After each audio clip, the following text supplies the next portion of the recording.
I want to ask you like a personal question. So you've been writing for a very long time. But you have been writing for a longer time than you've been popular. And no, but it's the truth though. You weren't immediately, you weren't an open. Well, I'm just saying. I'm not saying. They promised me he was gonna be nice. Did you?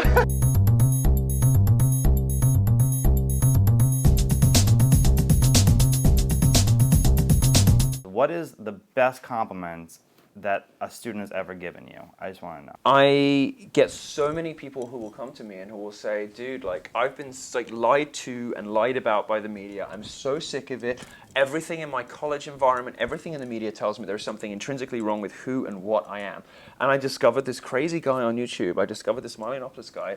And you've made me feel like it's okay to be me. That's the sort of thing that you heard progressives crowing about 20 years ago, you know, when it was like race or it was gender or whatever, about women, blacks, whatever. It strikes me as so sad and so amazing that we've got to the position where like young white boys, irrespective of the evidence, which actually shows that many of them need a lot of help, feel that way. They feel so excluded from society. They feel as though it's open season on them in the media. And we know this from the, from the progressive media coverage, sort of straight white men, XYZ, masculinity is so fragile, I bathe in male tears. All this kind of like hateful garbage that comes out of left-wing media. These kids come up to me and they're like, and many of them are laconic and awkward about it, but they'll say to me, you know what, I don't make a big deal of this. I just wanted to say thank you so much for everything you do, and you've actually made me feel like it's okay to be me.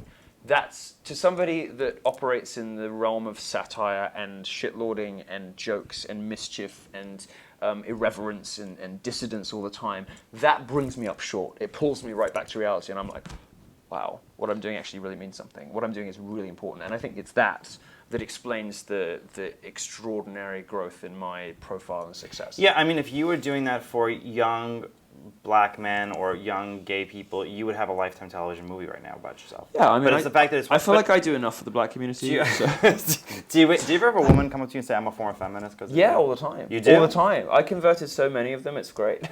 So many young babies will be born because their mothers are no longer Well, feminists. I hope so, because I've moved them away from this ugly lesbianic feminism that tells them that men are... No, I mean, look... I'm laughing because I agree with you. I'm not laughing because I disagree with you. I've seen probably like 30 or 40 people who've named their pets after me. I haven't seen the first Milo baby. There's 40 or 50 bitches named Milo now because of you. Actually, most of them are. Yeah, but I haven't seen the first Milo baby yet, but it's only a matter of time. So we have a little game with this interview that we do, right? Okay. And we just ask you to pick. We'll give you two scenarios. Pick which one you would most rather have, right? Okay. So the first one is a day with nothing to do, or your phone being dead for one day. No computer, What's no the phone, difference? technology free. Well, a day where you could have a phone whenever you have nothing, no schedule, meetings, no nothing to do. I mean, what articles to write. I don't know what that would look like. Is that your biggest fear? No, it's not a fear. It's like a dream. Really? No, I dream of having nothing to do all day. Would you rather spend a day with Sean King or Rachel Dolezal?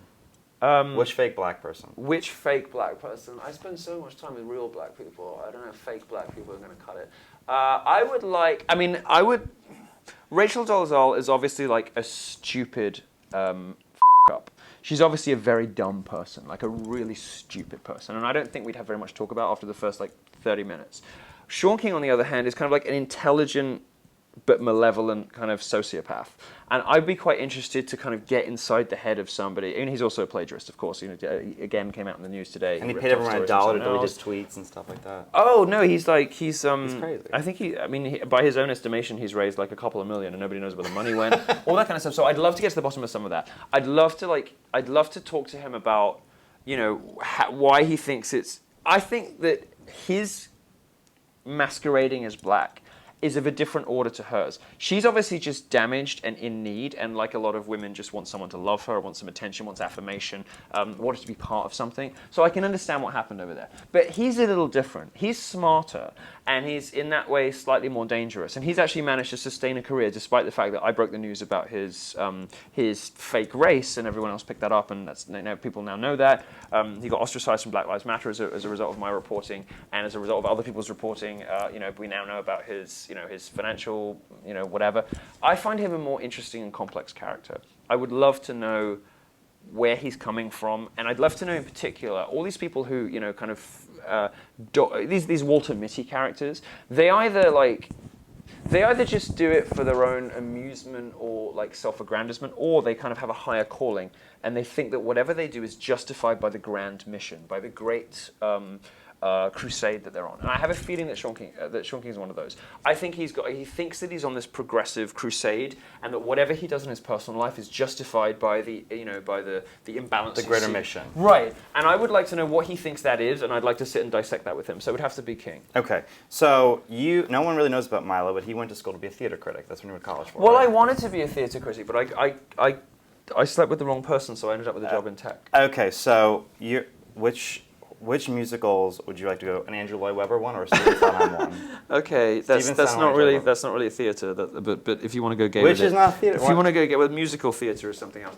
I mean, I'm a Lloyd Webber person. I love Love Never it's Dies. trash. Love Never Dies. Oh my God! The Phantom sequel? Yes. Why don't you go see Godfather 3 No, right it's afterwards so and you can great. fight You on know that Till I side-eye? Hear You Sing? I love that song. Till I Hear You Sing once more. It's great. I love that. I love that so much. Then it's, it's great. It's great. I love it. It closed in London, and I saw it 11 times in the last 3 weeks it was open in London. Love Never Dies. I love it. I love it. Second, third, fourth one, whatever it is. I don't give a at this point. What would be having worse fun, for it's you? okay. Having a child who's boring or having a child with bad hair? Bad hair.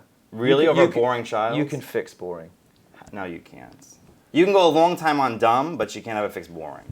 Well, as long as they were hot, I wouldn't care if they were boring. As long as your child is good looking. Yes. Yeah, because boring. This is why I can't adopt, because if I adopted, I'd adopt like a beautiful chocolate baby, and then when I got to 18, I'd want to it. So I have to like have my own biological children, so I don't want to have sex with them. Which is still not right. I mean, as long as you don't eat them like Jeffrey Dahmer, you're probably okay.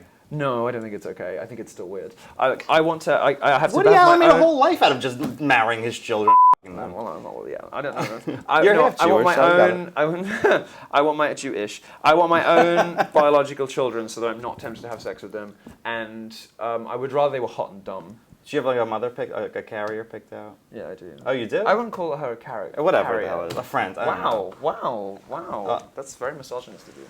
Whatever. I don't care. Okay, last one. Which would a scenario you'd rather have? Front row to see Mariah Carey with Ann Coulter sitting next to you, Yes. or being Donald Trump's press secretary in the White House. Oh, damn. Oh, you're sneaky. You're like sneaky. I did my research on all your favorite things. Sneaky like a crack whore.